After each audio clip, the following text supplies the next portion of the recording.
and welcome to the third episode of my internet series, Bear with the Boards. Now, today I'm reviewing a game called Love Letter. Now, don't let the theme of this game stop you from watching this video or getting the game, because the game is great. It's has great mechanics, great rules, it's easy to pick up and play, and on top of that, I'm in a Boy Scout troop, and I bring it to a lot of campouts, and we get like whole groups of Boy Scouts playing because it's really easy to teach, really simple. So right now I'm going to show you the game.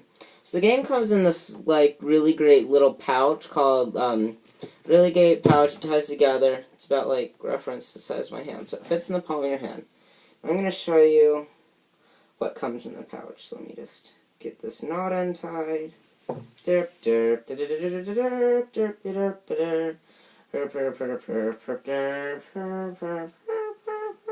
Okay, so what we have is this comes with a baggie of little red cubes, which I'll explain that later. One rule book, which it's pretty nice. It's very small, has pretty fine font, little small. I'll review that later. And then it comes with all these cards and 4 reference cards. And why there's 4 is because this game is a 2 to 4 player game. But it's recommended that you play with a lot more players because it's just a lot more fun. Because the object of Love Letter is player elimination. You want to be the last person standing. So, what will happen in the game is these cards will all be shuffled. In each game, 1 card will be taken out. Each player will then draw 1 card. On their turn, they draw another card and play a card. That's all the rules of the game. So it's very simplistic, and then each card has their own special abilities. And then you use the special abilities to knock out all the other players. So that's like all the rules of the game. So, except there's one last rule. Whenever all the cards have been played, you guys each reveal your number, and the person with the highest card wins. That's only when the draw deck is run out. And that usually never happens. That's just a contingency plan. Yeah. So, let's cover the cards, because the game's really fun. So, in the game, you have a few sets of cards. You have the Guard, the Priest, the Baron, the Handmaiden, the Prince, the King, the Countess, and of course the Princess. Now, let me show you each of the cards. This is the Guard card. It's pretty nice. Next, we have the Priest card. Also great. Next, we have the Baron, I think. Yeah, Baron's number 3. Baron card. Then, you have the Handmaiden card, which is actually very valuable. Then, there's the Prince card. Then, there's the King card. Countess. And last but not least, there's only one of this card in the entire game, so you won't encounter a lot of them. The Princess, well, I mean, you only encounter one because there's one in the game. The Princess card. So, you may be wondering, what do all these cards do?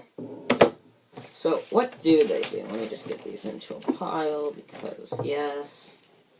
So, you will be playing these cards to try and get all the other players out.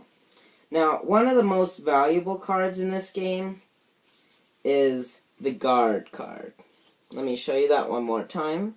The Guard card, what it does is if you can guess a player's card that they have in their hand, they're out of the game. So, once you get a Guard card, it's pretty valuable. And I'm pretty sure, let me check this for sure. Yeah, I'm pretty sure there's 5 of them. Yeah, there's 5 guards in the game.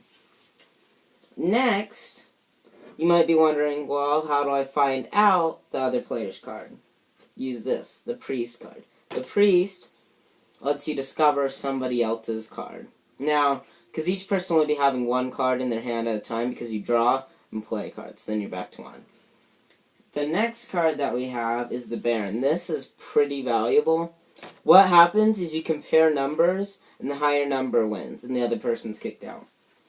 Now this is my personal favorite card in the game, the Handmaiden. Now what she does is nobody can play cards on you that round. Next we have the Prince. who actually isn't that valuable. All he does is make somebody discard their hand and draw again. The king, this is probably the crappiest card in the game. You never want the king. The king's crap. He's terrible. Burn him, kill him, overthrow the king. He's a monster. It's a terrible card. Worst card in the game. 10 out of 10 worst card. What it does is you and the opponent switch hands. So you both know what cards you have. So then, let's say your opponent goes next in the round. They can just be like, I know what card you have. Guard. Kill him. So, yeah. It's crap. Then we have the Countess. She does basically nothing. You discard if you have the King or Prince in your hand. Last, we have the Princess. If you ever discard her, you instantly lose the game and you're out. So that's how the game's basically played, but once there's one player left standing, you gain a cube of affection. That's what all these little red cubes are for. Now, you can set a limit, like whoever first to 3 red cubes wins, and that's basically all the rules to Love Letter. Now, Love Letter, it's not really expensive because it's like a 20-ish card deck, so I recommend that all of you go and buy the game. It's really worth it. You'll have a lot of fun with your friends and family. But let's just say you don't want to play the thing where you're trying to trying to write a love letter to the princess. There's plenty of other love letter versions of the game. You got Love Letter Batman, which is a Batman theme. You have Love Letter Munchkin. If you don't know what Munchkin is, it's like a parody off of Dungeons and Dragons and other role-playing games. And I'll probably do a review of it on a later video.